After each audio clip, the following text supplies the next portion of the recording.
kami berkumpul dalam hadirat-Mu.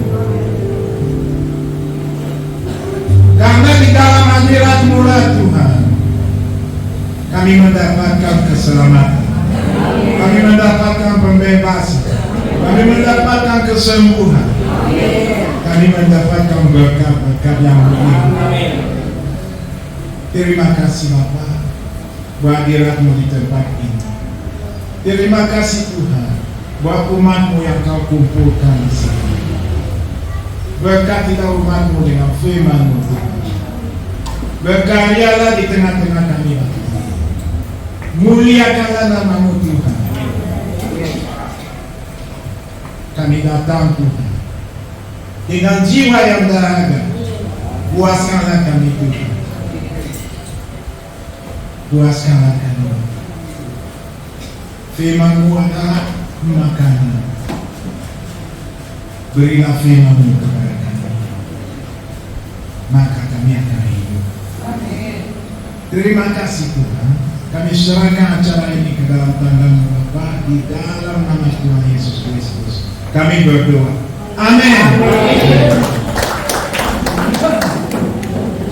Salam.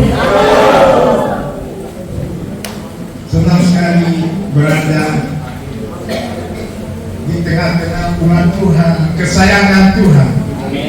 Amin. Ya.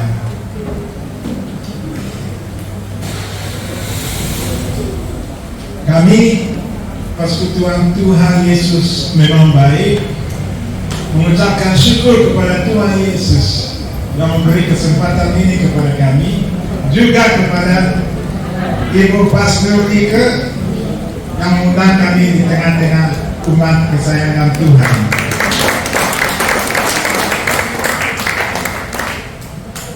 Dan hari ini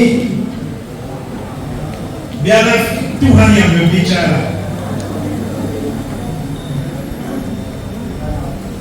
Biarlah firman Tuhan yang kita terima hari ini mendatangkan berkat dalam hidup kita, mendatangkan kesembuhan dalam hidup kita, menerangi kehidupan kita. Ya.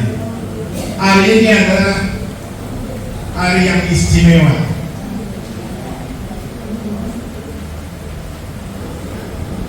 Kita merayakan Pentakosta hari ini. Hari di mana Tuhan Yesus mengutus Roh-Nya ke dunia supaya orang-orang yang percaya kepadanya bangkit dari kematian dan hidup. Dan kami berdoa hari ini, semua yang masih hidup dalam dosa bertobat dan hidup. Sore malam ini kita mau bicara tentang hidup yang berkelimpahan.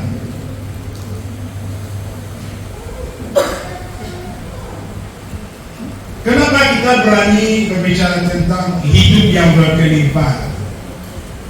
Karena Pentakosta sudah hadir. Tanpa Pentakosta tidak ada hidup yang berkelimpahan. Sebab Tuhan Yesus berkata bahwa Roh yang memberi hidup. Yohanes 6 ayat 63. Yohanes 6 ayat 63.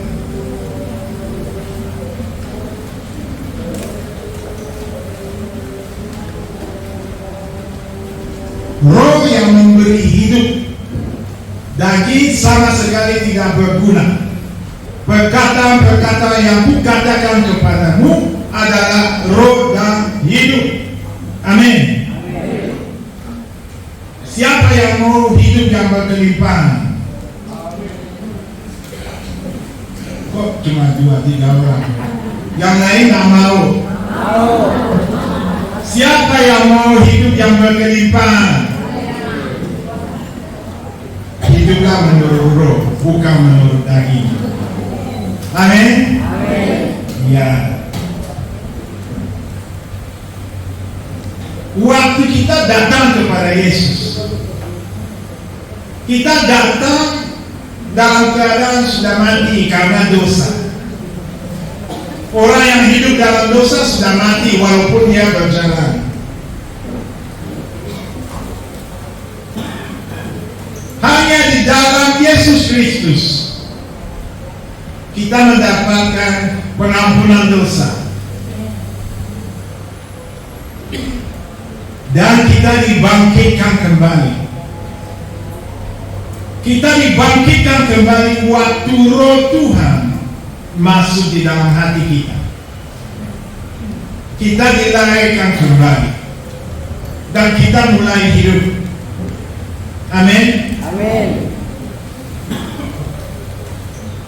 Jadi orang yang mau hidup yang berkelimpahan, dia harus bertobat dulu dan menerima Yesus sebagai Tuhan dan Juru Selamat. Dan memastikan bahwa dia sudah lahir baru. Sebab Roh yang memberi hidup, tanpa Roh ibadah kita kepada Tuhan sia-sia.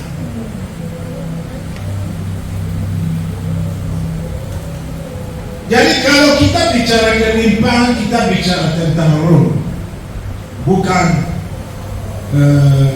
uangmu akan bertambah-tambah, rumahmu akan bertambah-tambah, bukan itu. Kalau itu terjadi, puji Tuhan. Tetapi hidup yang berkelimpahan adalah hidup bahagia bersama Tuhan Yesus untuk selama-lamanya. Amin. Ya. Jadi waktu kita menerima Yesus, Dia memberi Roh-Nya kepada kita supaya kita hidup. Kita baca Yesaya 37 ayat 9 dan 10. Yesaya 37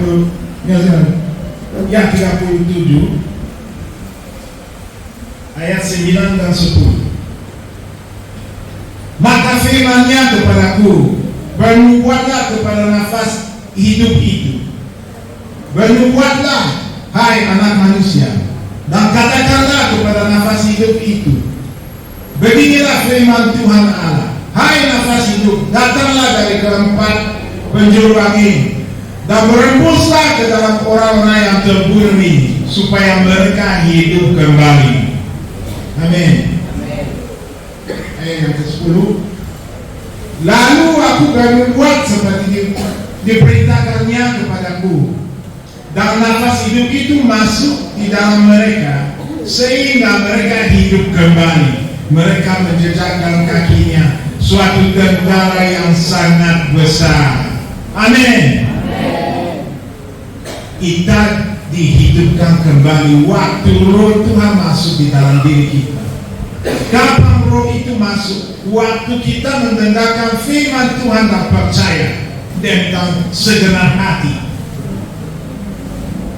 Roh itu masuk dan menghidupkan kita kembali.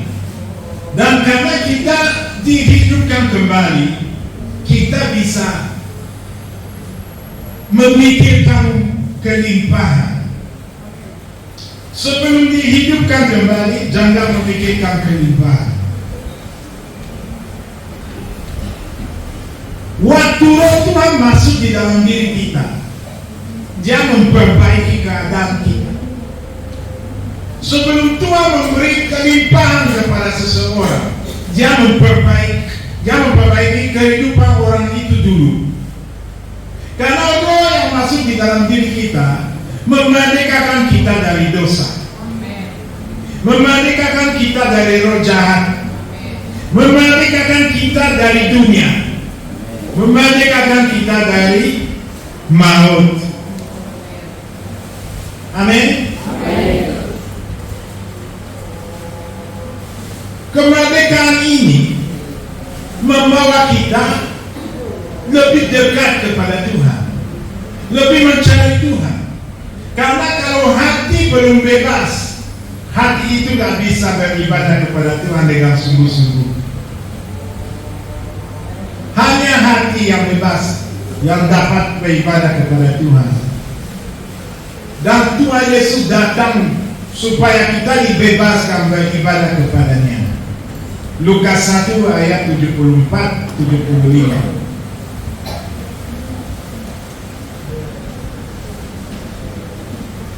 Lukas 1 ayat 74-75. Supaya kita terlepas dari tanggal musuh dapat beribadah kepadanya tanpa takut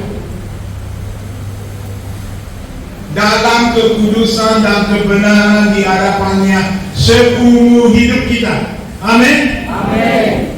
Dalam kekudusan dan kebenaran. Siapa yang mau hidup dalam kelimpahan harus hidup dalam kekudusan dan kebenaran dulu. Amin. Itulah jalan menuju kepada kelimpahan. Iya. Jadi waktu kita merdeka, kita berani mendekat kepada Allah. Dan saat seseorang mendekat kepada Allah, Allah juga mendekat kepada orang itu. Dan kita masuk dalam persekutuan dengan Yesus. Tuhan Yesus adalah hidup sejati. Dia berkata, akulah jalan, kebenaran, dan hidup. Tidak ada satu orang pun yang datang kepada Bapa kecuali melalui aku. Jadi Yesus adalah hidup. Orang yang mencari kelimpahan harus hidup di dalam Yesus, dan Yesus hidup di dalam dirinya. Amin. Amin. Iya. Jadi dari persekutuan ini sekarang kita mengikuti jalan-jalan Tuhan. Karena kelimpahan punya tujuan. Kita melihat di hari Pentakosta ada pencurahan Roh Kudus, tapi bukan kepada semua orang. Sebelumnya kita baca di dalam Alkitab ini bahwa Yesus membuat mukjizat, membagi roti kepada 5.000 orang dan kepada 4.000 orang. Tetapi berapa jumlah orang yang menerima Roh Kudus, yang dilimpahkan Roh Kudus di hari Pentakosta?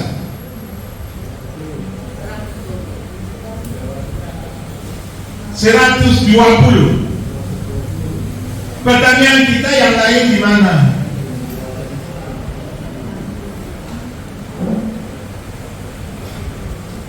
Kehendak Bapa adalah kita semua hidup dalam kelimpahan. Semua, bukan cuma sebagian. Semua orang harus hidup dalam kelimpahan.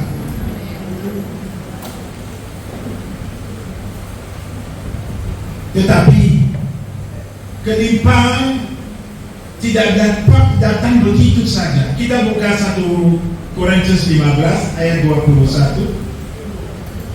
1 Korintus 15 ayat 21-22.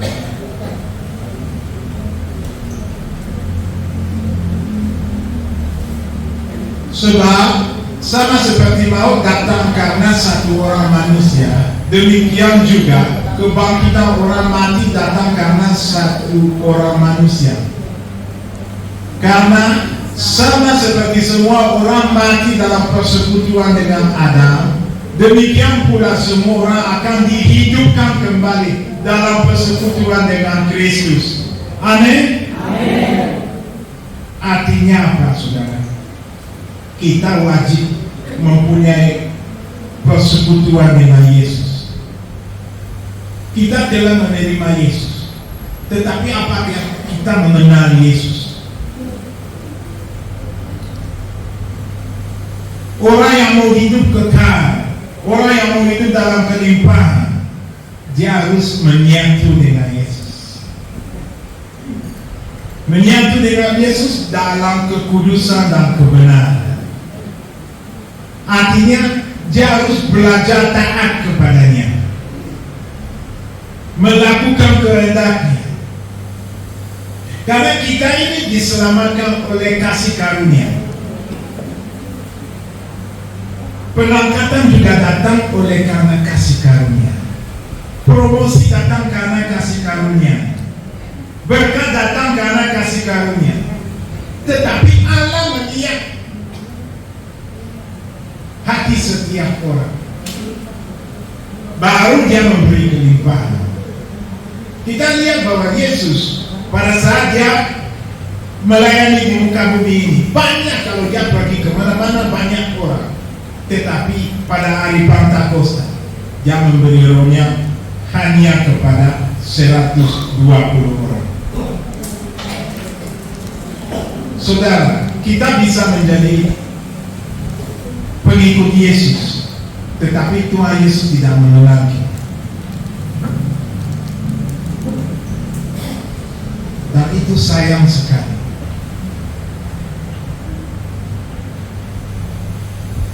Orang yang ikut Yesus tetapi masih hidup dalam dosa,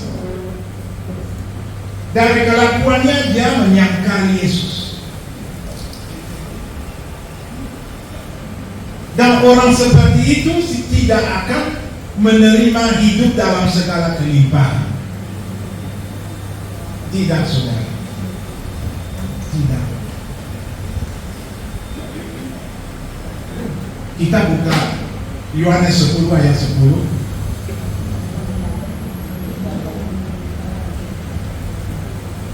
Yohanes 10 ayat 10.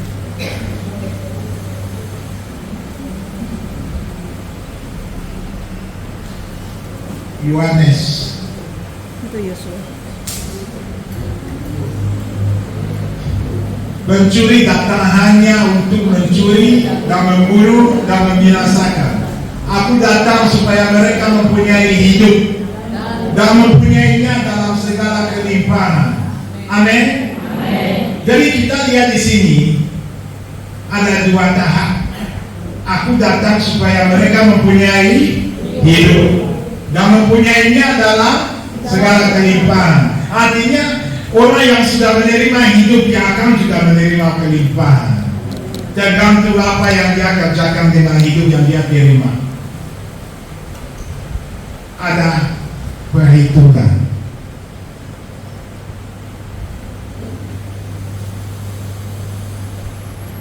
Kita bicara firman, ada perhitungan.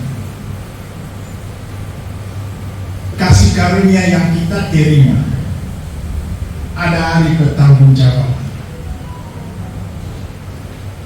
Orang yang menggunakan kasih karunia itu dengan benar akan mendapatkan kelimpahan.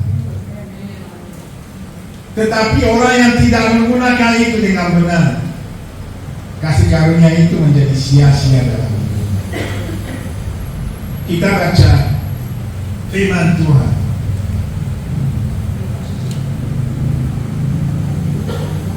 Matius 25 ayat 19.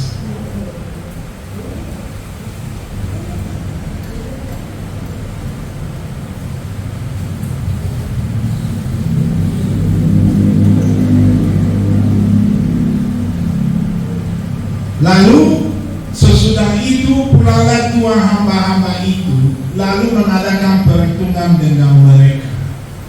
Kita baca 20 juga. Hamba yang menerima 5 talenta itu datang dan dia membawa laba 5 talenta. Katanya, Tuhan, 5 talenta Tuhan percayakan kepadaku, lihat aku telah beroleh laba 5 talenta. Dan apa jawab Tuhannya? 21.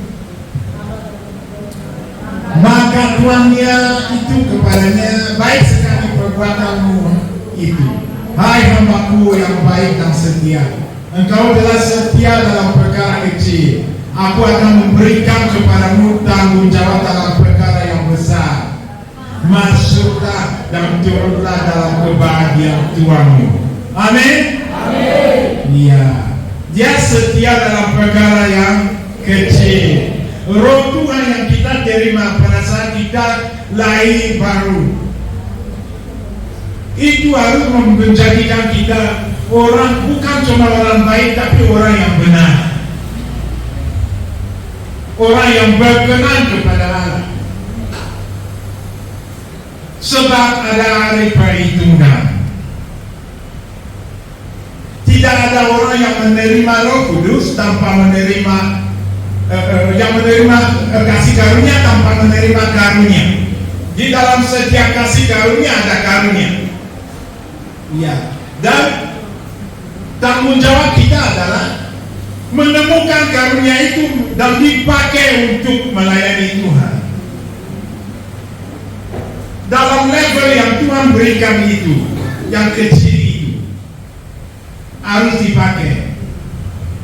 Jangan menunggu jadi besar baru mulai melayani Tuhan. Kita berkata bahwa jerih payahmu dalam Tuhan tidak akan sia-sia. Jadi kalau kita mempunyai Roh Tuhan hari ini, marilah kita datang dan melayani Tuhan dengan Roh-Nya. Karena kita berkata bahwa segala sesuatu dari Dia, oleh Dia, untuk Dia. Artinya hidup juga dari Dia, oleh Dia, untuk Dia. Hidup bukan milik kita. Kita sudah ditebus. Amin. Kita sudah ditebus. Pakailah hidupmu untuk memuliakan Tuhan, maka Dia akan memberi kelimpahan kepadamu. Amin. Amin. Iya. Kelimpahan diberikan berdasarkan kasih kita kepada Tuhan Yesus.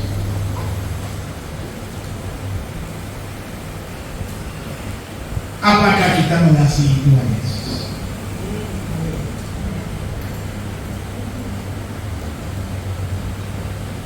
Tuhan berkata, barang siapa mengasihi aku, dia akan menuruti perintah-perintahku.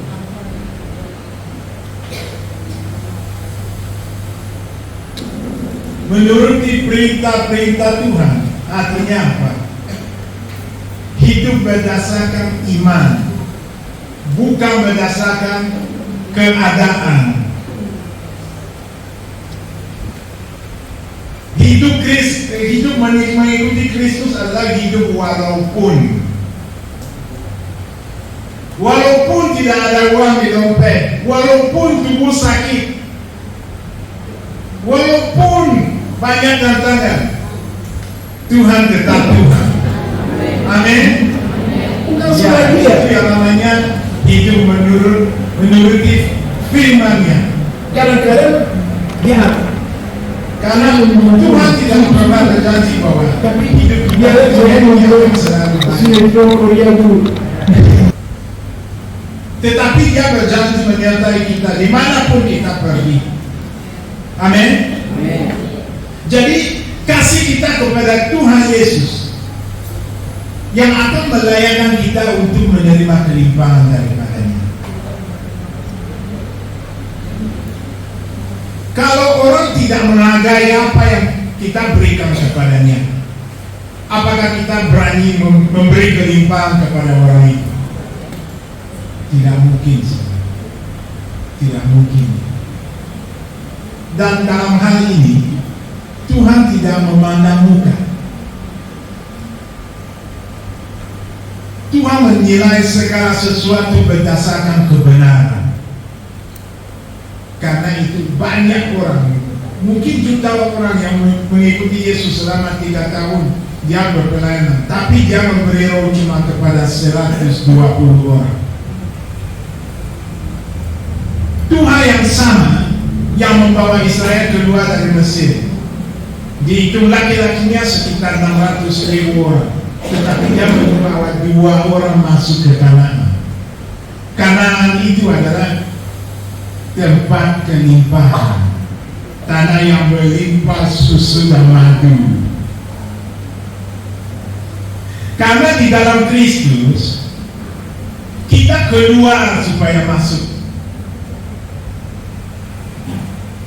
keluar dari dosa supaya masuk dalam kemuliaan.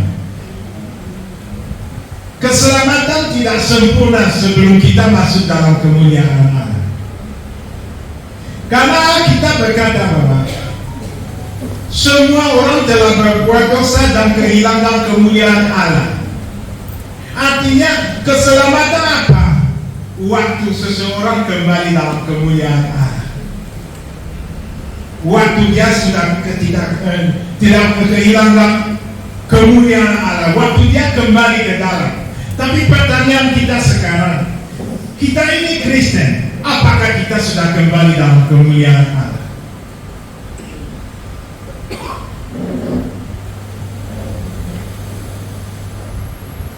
Ada yang mau jawab?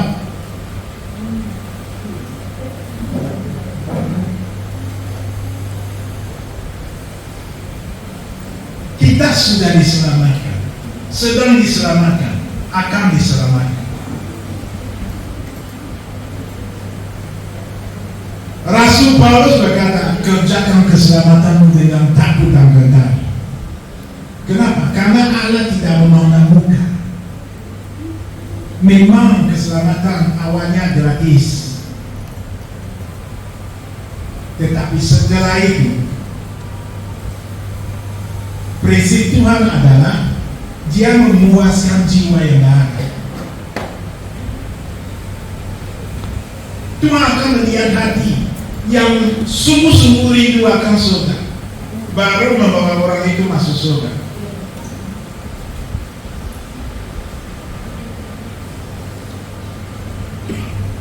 Saudara,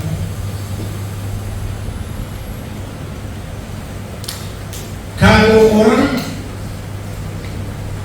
nggak menderita dengan Yesus, dia tidak akan beristirahat dengan Dia.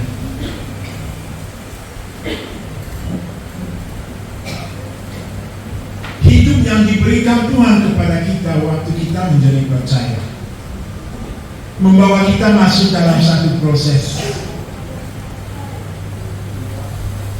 Dalam proses itu banyak yang gugur, tetapi banyak juga yang berhasil. Bergantung pada ketetapan hati kita.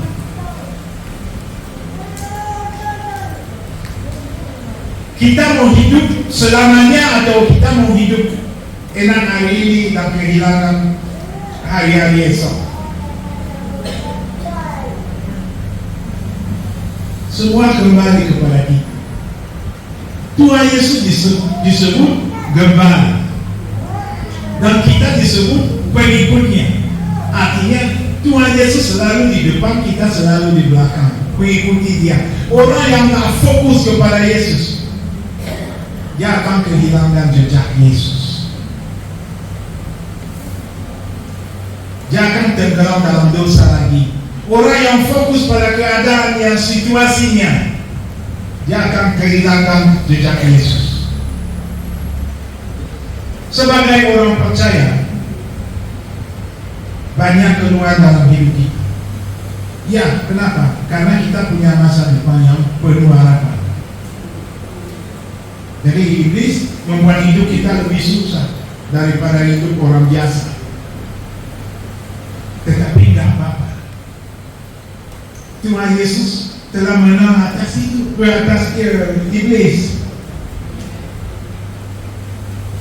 Dan kita juga akan ikut menang kalau kita memandang Yesus, bukan keadaan.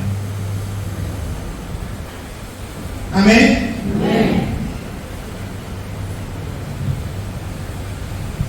Saudara, kelimpahan adalah asli suatu proses. Kita buka Mazmur 23. Kita baca sampai selesai dari ayat Mazmur 23.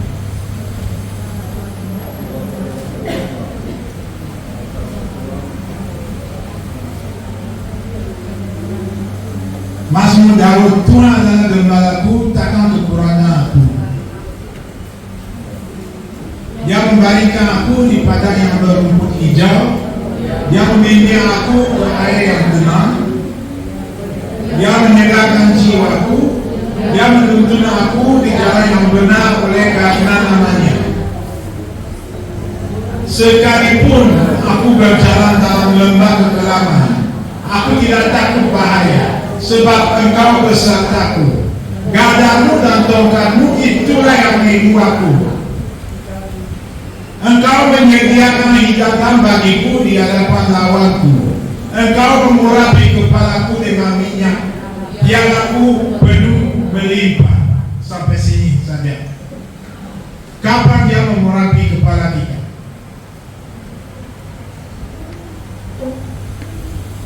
Setelah dia menggembalakan kita,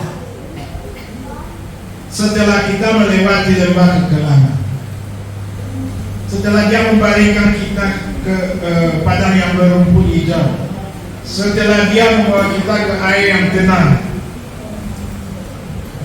baru dia mengurapi kepala kita dan piala kita penuh melimpah. Kita ini adalah bencana.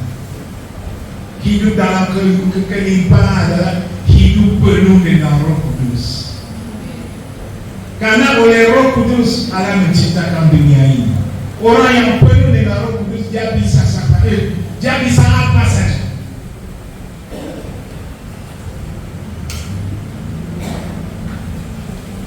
Kita lihat Petrus,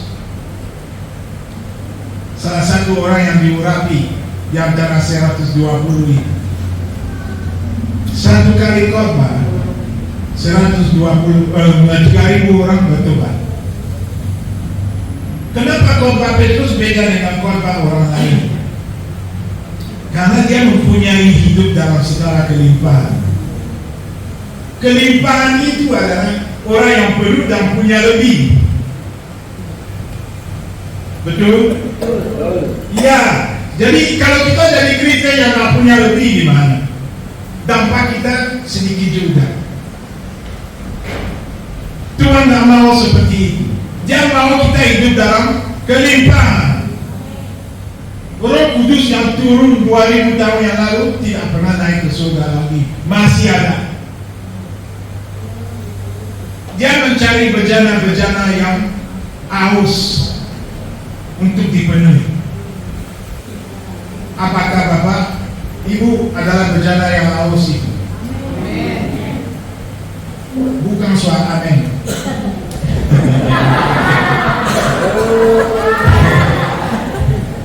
Soal kebenaran.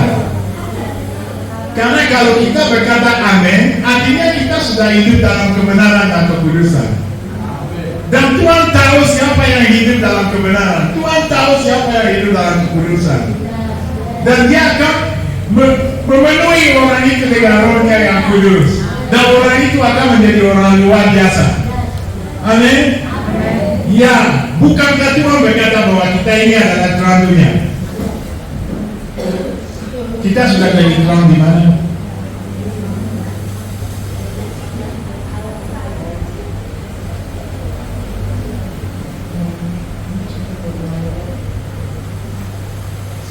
Saya bertanya, kita sudah jadi terang di mana? Ya, ayam juga jadi terang bagi keluarganya. Ya, karena begini, kita berkata bahwa dalam terangmu kami akan melihat terang.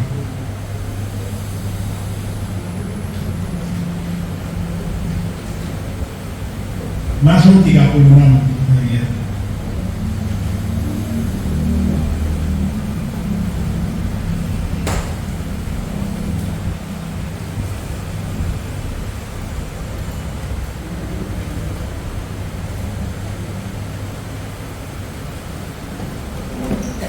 Ayat 10.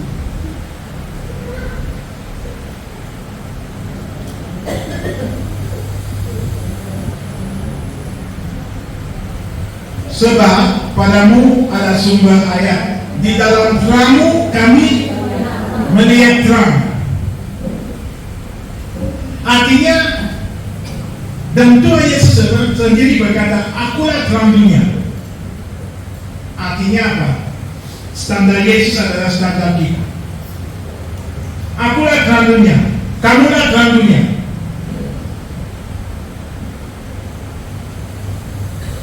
Dan Yang Bapak berkata bahwa Yesus itu adalah yang suruh di antara banyak saudara. Kita adalah saudaranya nggak? Standar kita sama nggak? Bagaimana? Yesus penuh dengan kehidupan. Karena itu dia berdoa dan banyak hal terjadi. Dia berjumpa dengan orang dan orang itu bertobat. Dia berjumpa dengan orang sakit dan orang sakit sembuh. Orang jahat pun melihat Yesus langsung gemetar dari jauh. Kalau kita bicara kehidupan, kita bicara tentang roh, saudara. Kita ini adalah roh, punya jiwa hidup di dalam tubuh ini. Kita bukan tubuh ini, tetapi banyak masalah yang menimpa hidup kita adalah masalah tubuh ini. Jadi orang yang mengurus tubuhnya atau dagingnya berlebihan, dia kehilangan fokus. Saudara, ada standar. Yesus adalah standar. Dalam terang kita akan melihat terang. Tuhan Yesus berkata, tinggallah di dalam aku, dan aku tinggal di dalam kamu, maka kamu akan banyak berbuah. Amin. Dan dia berkata, kalau kamu tidak tinggal di dalam aku, kamu tidak dapat berbuat apa-apa. Bukan kita nggak akan makan, bukan kita nggak akan minum, kita akan berkegiatan, tetapi kegiatannya tidak bernilai di mata Tuhan. Saudara, Tuhan Yesus datang supaya kita mempunyai hidup dalam segala kelimpahan. Tanpa ada perubahan hidup yang mendalam, kita nggak dapat hidup dalam kelimpahan. Manusia baru yang dapat hidup dalam kelimpahan. Dan kita menjadi manusia baru karena kita sudah menanggalkan manusia lama. Dosa sudah tidak berkuasa atas kita. Kita hidup dalam kebenaran, untuk kebenaran. Amin. Saudara, kita buka Alkitab di 1 Korintus 15 ayat 45.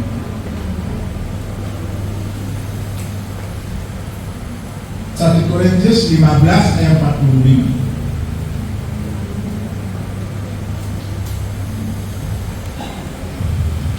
Seperti ada tertulis, manusia pertama Adam menjadi makhluk yang hidup, tetapi Adam yang air menjadi roh yang menghidupkan. Saudara adalah bagian dari mana? Dari yang mana? Yang pertama atau yang terakhir? Roh yang menghidupkan. Manusia terakhir adalah roh yang menghidupkan. Jadi kita ini, standar kita ini, roh yang menghidupkan. Artinya kita ini hidup dalam kepenuhan roh dan memberi hidup. Kita memberi dari apa yang ada pada kita, saudara. Kalau kita tidak mempunyai hidup, kita nggak dapat memberi hidup.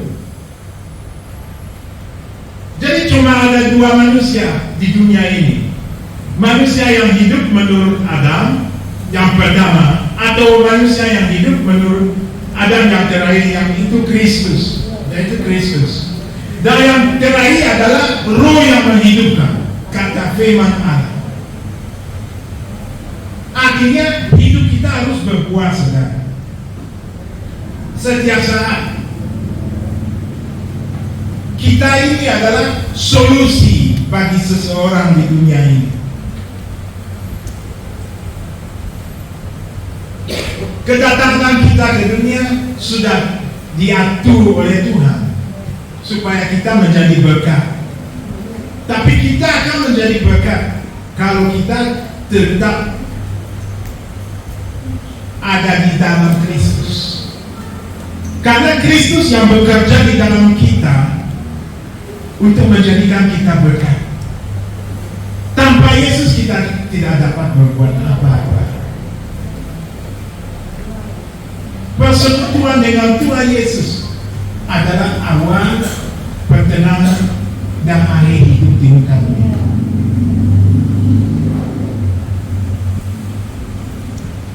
Bahkan kehidupan yang kekal bergantung pada persekutuan kita dengan Tuhan Yesus. Yesus ingin mengenal kita, dan Dia mau kita mengenal Dia. Hidup kekal adalah mengenal Yesus. Yohanes 15 ayat 3.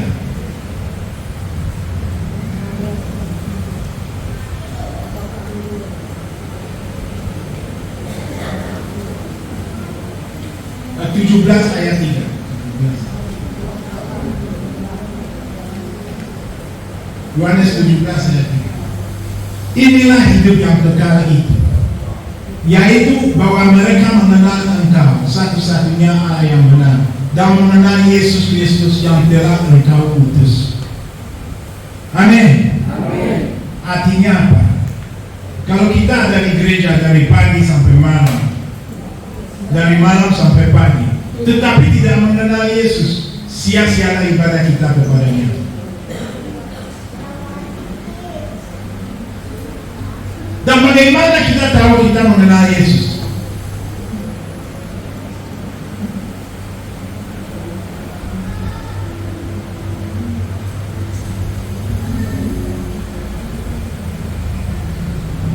Ada dua hal yang penting dalam hidup ini, atau hidup seorang Kristen.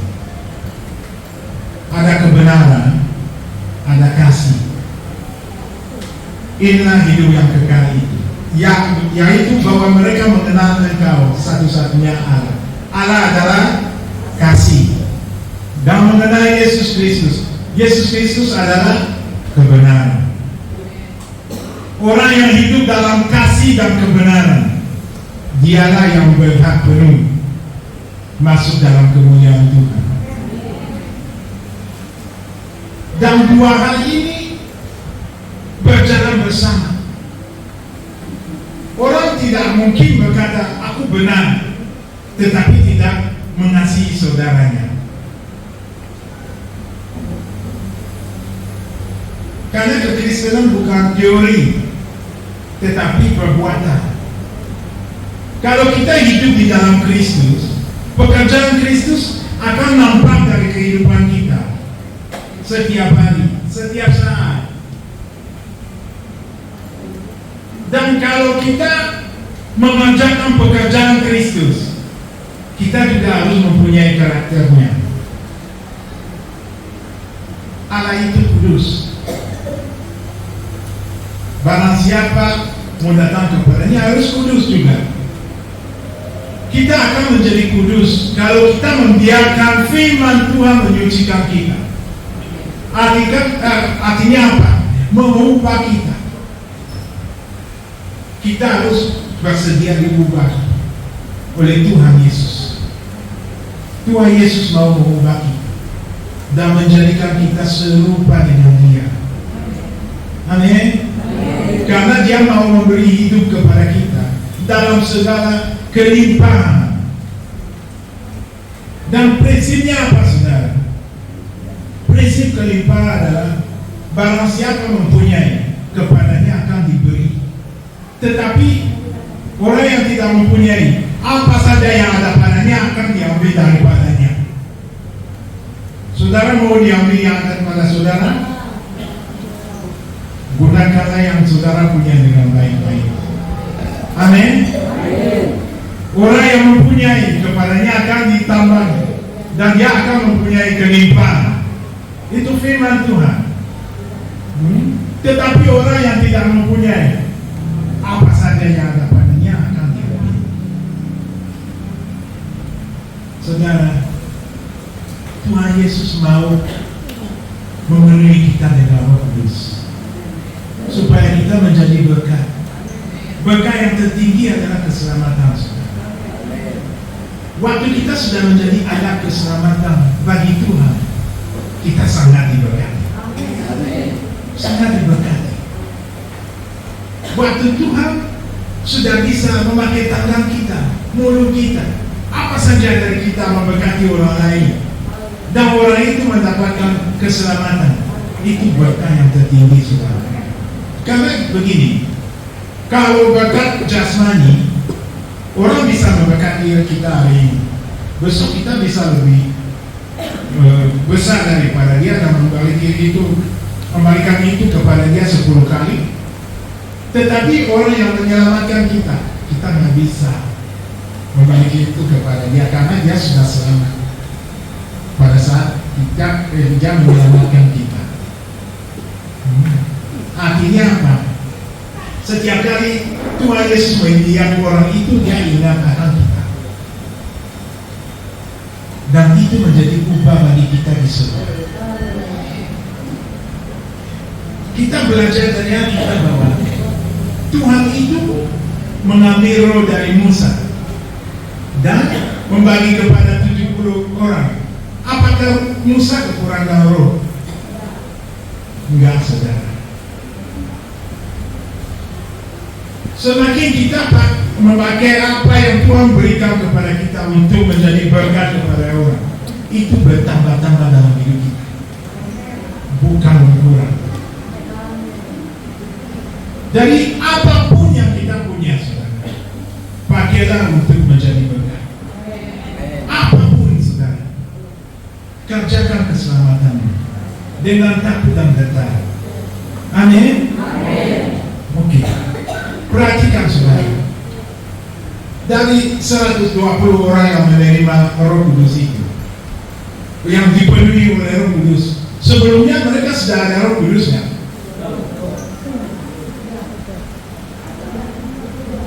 Oke, kita buka Yohanes 20 ayat 22 dan 23. Yohanes 20 22-23. Dan sesudah berkata demikian, dia mengembusi mereka dengan berkata, terimalah Roh Kudus. Jikalau kamu mengampuni dosa orang, dosanya diampuni. Dan jikalau kamu menyatakan dosa orang tetap ada, dosanya tetap ada. Ini mereka sudah menerima Roh Kudus kan? Kan Tuhan berkata terimalah Roh Kudus. Mereka sudah menerima.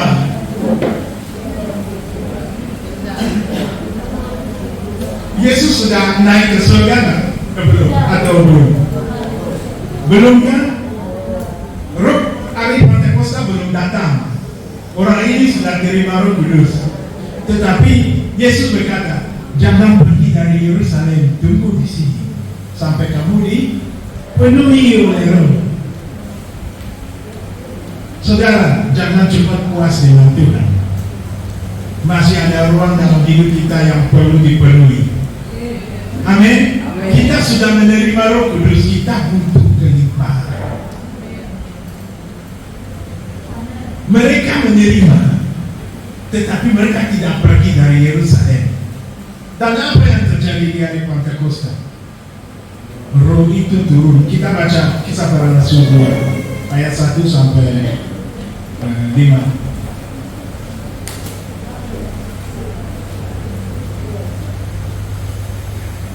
Kisah Para Rasul 2 1 sampai 5. Ketika tiba hari Pentakosta, semua orang percaya berkumpul di satu tempat. Tiba-tiba turunlah dari langit suatu bunyi seperti tiupan angin keras yang memenuhi seluruh rumah di mana mereka duduk. Dan tampaklah kepada mereka lidah-lidah seperti nyala api yang bertebaran dan hinggap pada mereka masing-masing. Maka penuhlah mereka dengan Roh Kudus. Lalu mereka mulai berkata-kata dalam bahasa lain seperti yang diberikan oleh Roh itu kepada mereka untuk mengatakannya. 5.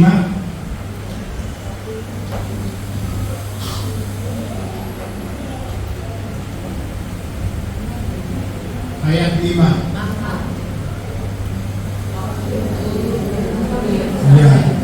Ya, waktu itu di Yerusalem diam orang-orang Yahudi yang asalnya dari segala bangsa di bawah golongan ini. 6. Ketika turun bunyi itu, berkerumunlah orang banyak. Mereka bingung karena mereka masing-masing mendengar rasul-rasul itu berkata-kata dalam bahasa mereka sendiri. Amin. Orang ini orang Galilea. Mereka dipenuhi mereka berbahasa Indonesia, mereka berbahasa India, mereka berbahasa Inggris, mereka berbahasa yang lain. Kelimpahan itu datang. Ini bukan bahasa lidah yang biasa, tapi mereka berbahasa lain supaya orang-orang ini juga menerima, mendengar kabar baik dan diselamatkan. Mereka sudah setia mengikuti Yesus di Yerusalem dan di Israel. Sekarang Tuhan buka jalan untuk pergi ke bangsa-bangsa. Kelimpahan datang supaya kita menjadi saksi. Kelimpahan datang karena ada tuayan yang besar. Tetapi kalau kita nggak mempersiapkan diri untuk menerima kelimpahan tidak akan datang kepada kita. Amin. Dan kita nggak bisa menyalahkan Yesus. Kita baca ayat yang lain. Yohanes 7 ayat 37-38.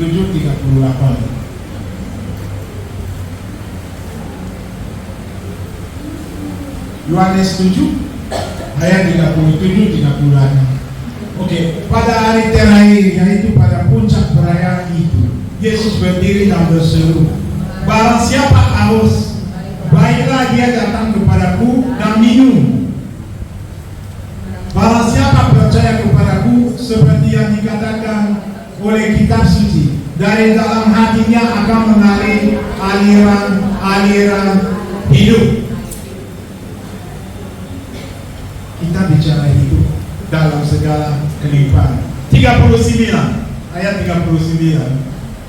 Yang dimaksudkannya ialah roh yang akan diterima oleh mereka yang percaya kepadanya.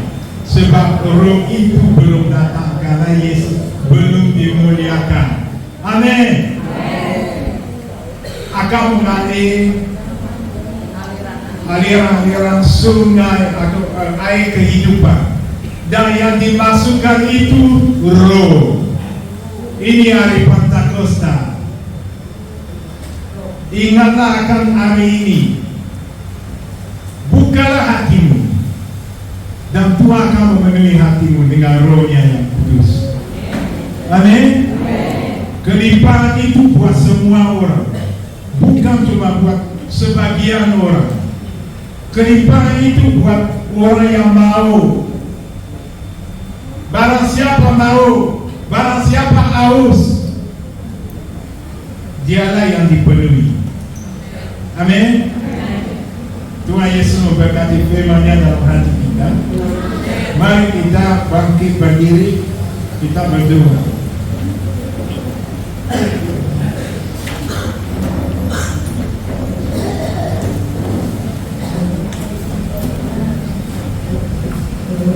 Ya, kita akan berdoa buat dua hal. Pertama kali kita akan berdoa buat mereka yang belum menerima Roh Kudus, supaya Tuhan memberi Roh Kudus-Nya kepada mereka. Setelah itu kita akan berdoa untuk kelimpahan Roh Kudus atau kelimpahan hidup. Karena sia-sia ibadah kita kalau kita tak punya Roh Kudus. Kita masih di dalam dosa kita, artinya kita masih hidup dalam kematian. Tuhan Yesus ada di tengah-tengah kita saat ini. Kalau kita membuka hati, kalau kita mau sungguh-sungguh bertobat dan menyerahkan hidup kepada Tuhan, maka hari ini juga kuasa yang membangkitkan Tuhan Yesus dari kematian akan juga membangkitkan kita kembali dan memberi hidup kepada kita. Amin. Jadi barang siapa yang belum punya Roh Kudus, berdoalah, mulai berdoa di dalam hati. Mulai berdoa dalam hati.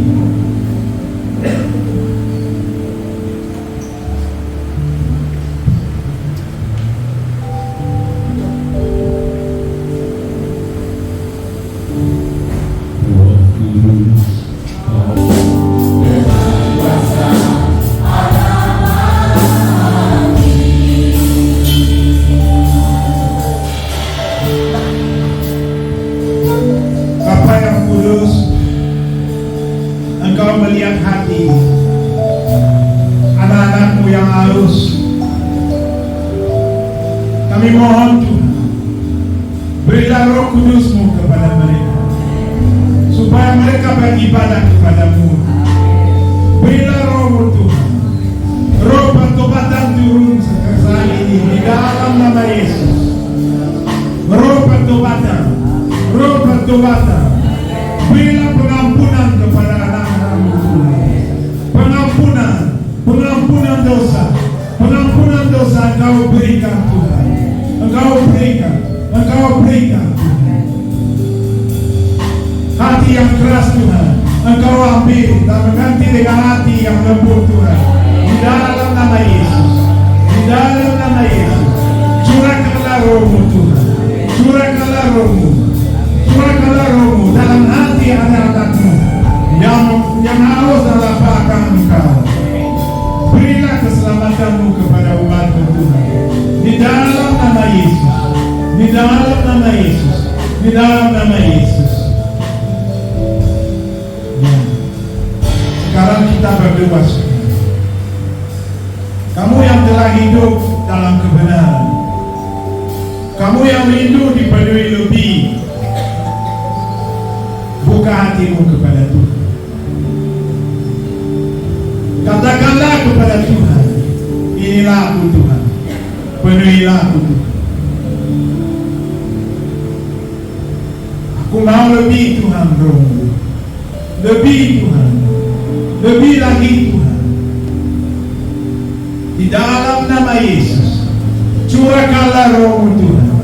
Curahkanlah Roh-Mu. Biarlah Pentakosta terjadi di sini juga Tuhan. Di dalam nama Yesus. Di dalam nama Yesus. Curahkanlah Roh-Mu Tuhan. Supaya umat-Mu pergi menjadi saksi dan memenangkan dunia bagimu Tuhan. Di dalam nama Yesus. Curahkan Roh-Mu Tuhan. Curahkan Roh-Mu Bapa. Roh mujizat Engkau curahkan. Di dalam nama Yesus. Di dalam nama Yesus.